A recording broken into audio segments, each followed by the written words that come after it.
Welcome to part 4 of the Night King recap. Please subscribe, motivates me to release the next parts faster. After the demonic people were arrested, the value of the blessed rice skyrocketed. Leon actively continued to promote the Pantheon for the sake of sowing a new crop of rice.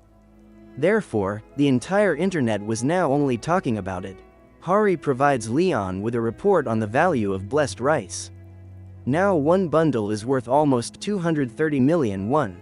In response, Hari replies that the rice should be made cheaper. After all, divine favors should be available to everyone. Leon also asked the president to give sermons to farmers about divine power, but the latter quietly blended in with the religious propaganda, claiming neutrality in the matter. Regardless, Leon managed to gather more faith, to restore Lionheart's power, and create an army. In order to recruit and test volunteers for Messer's personal troop, Hari has booked the Yellow Gate. But it doesn't seem like a good idea, as the participants are all D ranks who haven't joined any of the guilds. And the Yellow Gate is no place for fun. Among those who came to the association for the preliminaries, we see Dasun and manager Kim again. After the grand announcement, King Leon Dragonia Lenhart enters the stage. I am looking for soldiers to join my guild Pantheon. A disgruntled outrage is immediately heard in the audience, at the word, warriors, instead of the proper, guild members. But first they must pass the exam, which is to pass the Yellow Gate at Samjeon Station. The hunters start yelling with indignation. After all, the D ranks could never survive the Yellow Gate. Now they are literally being offered to go to voluntary death. Now I will explain to you what gates exist, and what complexity corresponds to this or that color. The most difficult is the Black Gate. That's where Leon came from. Then there's the Red Gate. This is where the battle with the spinner Psycho took place. Then the orange ones. We saw them when Leon with a squad from the association, clearing the gate on the fields of the Konam Plain. Yellow, green and blue are next. The latter are used to pass the exam, which Dasun is still only able to pass at D rank. So even a rank hunters can't survive in the Orange Gate. The hunters continue to shout in indignation. Dissatisfied with the wasted time, they turn around and leave. After a while, a few desperate hunters remain in the hall, either curious to test themselves or with nothing to lose like Dasun. Leon takes turns questioning the remaining ones, and the turn comes to Dasun. Why didn't you come out? I don't think you're sending us to certain death. That's why I stayed. Just like that we also see that his familiar gaffer, Kim's manager, is still here too. Leon now announces to the participants that as his soldiers, they need do nothing but trust in the honor and strength of the knight, and obey all his orders. We'll go in at once. Commands the protagonist, take some of the armor and finish your preparations. Sometime later, near Namjeon Station, we see the elite armor-clad, slender ranks of hunters. In normal life, they would never have had the chance to wear such rare and expensive equipment. Now their chances of survival have increased. In the next shot we are already on the battlefield, where Leon, mad with rage, is chopping orcs' heads off left and right. I don't want to hear about you anymore, yells the protagonist. You guys are not noble warriors. You are worms that crawl on the ground, and will meet their death here. And this is unwavering justice. A squad of hunters, led by Han Hari, enters the Yellow Gate. A notice is sent to all participants. You are mercenaries from the outer lands. A war between two tribes continues on this great plain. Choose a side and win. While the hunters are discussing the details of the task, a squad of monsters is already aiming for them. They turn out to be orcs riding on boars. They surround our heroes and their leader menacingly asks, "Who are you?" This is the territory of the Battle Axe tribe. You have invaded our land. We see how in response to this, Leon can barely contain his disgust and hatred. Hari wonders if they should get on with the mission right now. Do whatever you want, the protagonist utters. We are mercenaries, Hari replies to the orcs. We came here to be rewarded for helping the tribe. The leader of the orc squad suggests that our heroes follow him to meet the head of the orcs. Leon continues to boil, which gives Han Hari a bad feeling. After some time, the hunting party arrives at the orc village. They are greeted by the head of the Battle Axe tribe, Karta Karak. Join us, he yells, a larger war is a more honorable death. The winner of the war gets everything. At this phrase, Leon's patience bursts. I don't want to hear it a second longer. Leon utters in rage, walking towards the orcs. The hunters and Karak are confused. Nobility? Did you say nobility? Beasts like you dare to dream of things they don't deserve? Leon continues to yell in rage. You, insulting me? Roars back the orc, but in response, the protagonist blows Karak's head off with one swing of his sword. Our hunters are horrified at what is happening. You are not noble warriors. You are worms that crawl on the ground and will die here. Leon shouts in anger, leaning his foot on the body of the dead tribe leader. This is inevitable justice. As it turns out, Leon Dragonia hates orcs like hell. Fighting in his world, he has killed nearly 9 million orcs, for which he is nicknamed the Orc Slayer. The tribe, whose head was killed in front of their eyes, becomes enraged and rushes with axes at the hunters. But there is no time for fear, as their leader Leon commands them to raise their shields. So the ordinary hunters of rank D engage in a fierce battle against the orcs. But at the moment when the axe falls on one of the soldiers, he suddenly manages to block the blow. And with that, all the hunters receive a notification of the buffs they have received from Leon. Among them, received grand reinforcement, courage, light armor, strong skin, enhanced attack, improved eyesight, and much more. Separately, for their vast experience in battle against orcs, from Leon they also gain a 50% chance of accidents among orcs. Orcs experience terror, panic, and despair. Orc discontent among the orcs will increase. The orcs continue to attack, and the protagonist again commands the squad, while continuing to personally crush one monster after another. Raise your shields and push them back. Look for the right moment to attack. Thus, his new squad successfully defeats the enemies. At this point, one of the orcs cries out to his deity for strength to defend the tribe. Hearing the monster speak of deities, Leon's final words cut off. How dare these creatures call out to the gods? In blind rage, he summons his warhorse Stallion, and saddling him, rushes straight for the orc heads. At the same time, he draws both of his divine weapons, spear and sword, and continues to pummel the enemy on horseback. The last orc falls dead, and Leon Dragonia shouts triumphant victory. The hunters rejoice with him. Only Han Hari asks the protagonist why they didn't help the tribe. Grimacing in disgust, Leon explains that these creatures deserve no respect.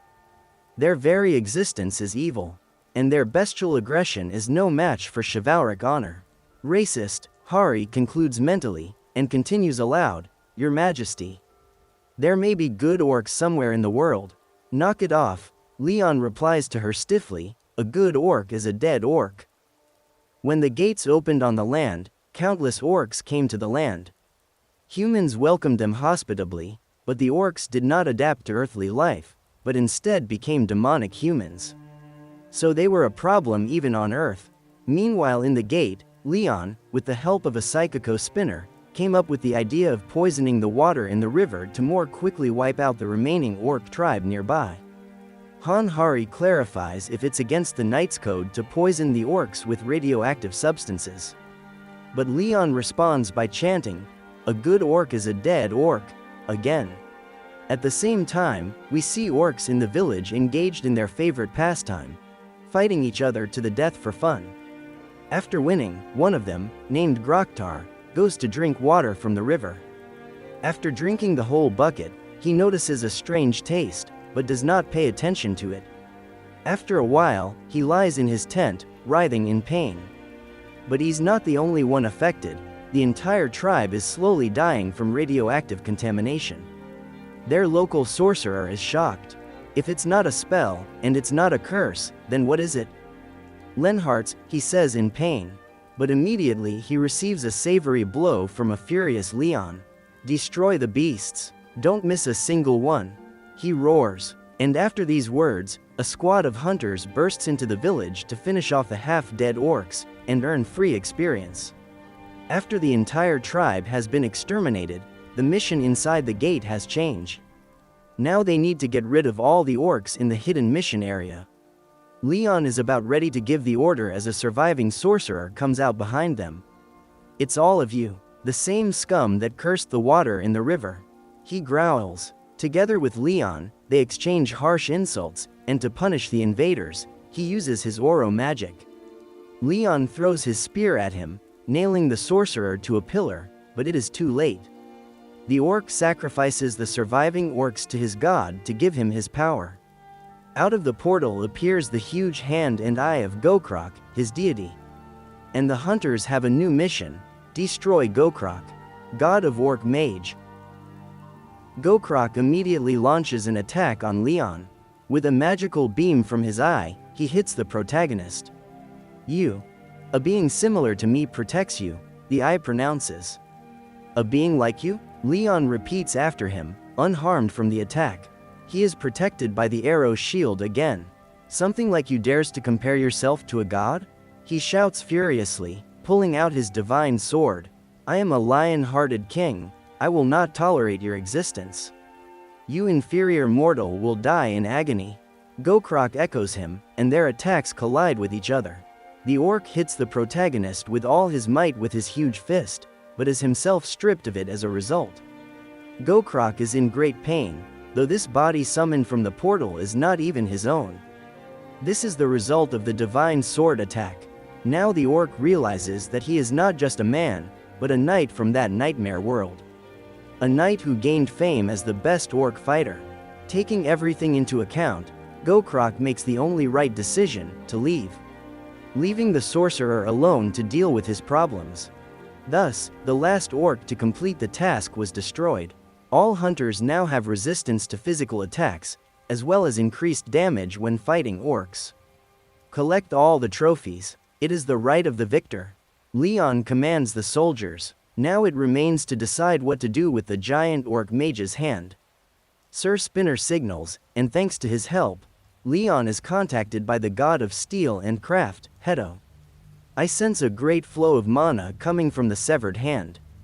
Use the holy grail, and then we will transfer it to you. Leon uses the goblet, and it draws in all the magical energy from the hand. In the process, the protagonist feels that this power really is like a divine power. Gooc really was a deity. I suppose you do enjoy the cult of beasts, but I will not accept beings that cannot love others. You are nothing but evil that must be destroyed, he pronounced.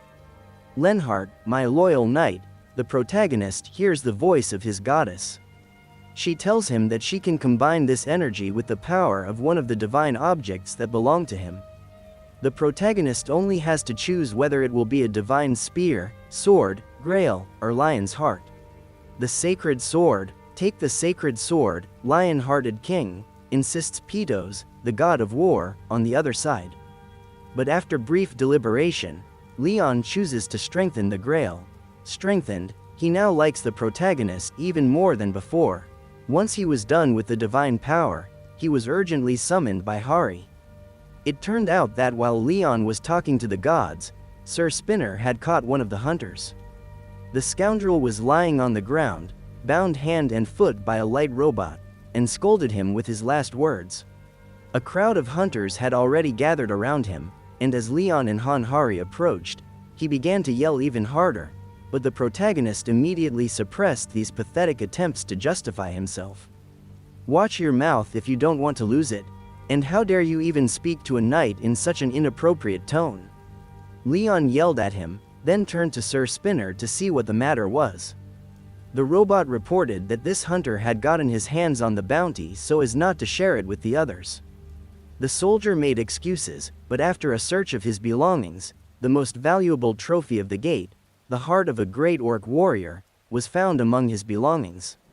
The hunter continued to justify himself even after that, but Leon silently drew his sword, and without further ado, cut off the thief's hand. I know that the laws here are far from my understanding, but now you are a member of my army, and therefore subject to my rules, said the protagonist, putting the sword back. Thieves forfeit their hand. That was the law of the kingdom of Lenhart, and it was hard for the people of our world to accept it so suddenly. Leon invited all those who disagreed to raise their hand and refused to become part of his army. Although his actions were extremely cruel, seeing what privileges they could lose, the hunters seriously hesitated, and even began to justify such a harsh punishment. After all, they were now stronger by an entire rank, perhaps even more. Only the son dared to express his opinion to the king. "Could you give the thief back his hand?" he asked politely. "That would destroy the whole point of the punishment," the protagonist objected. "Your request negates the purpose of my punishment." In response, the son explained that they had previously lived by different ideals from those of the king. And since the rules were only announced now, it would be generous of him to give the thief a second chance. The king thought seriously, and then took out the divine grail with the words, "You should be thankful to have a comrade who says the right things." Light from the goblet spilled over the place where the hunter's palm used to be, and a new one grew in its place. "Those who wish to become part of my army, line up," Leon commanded. "Those who don't want it can take their share of the loot and go." The hunters gave a quick glance, and immediately lined up in straight lines. To be in an army, led by someone with divine powers, was an unprecedented fortune for any hunter. "Good, then let's start practicing at once," announced the protagonist quite cheerfully. "Pack your things. We're going back." His words were drowned out by the happy cheers of the soldiers. Their next training session was physical.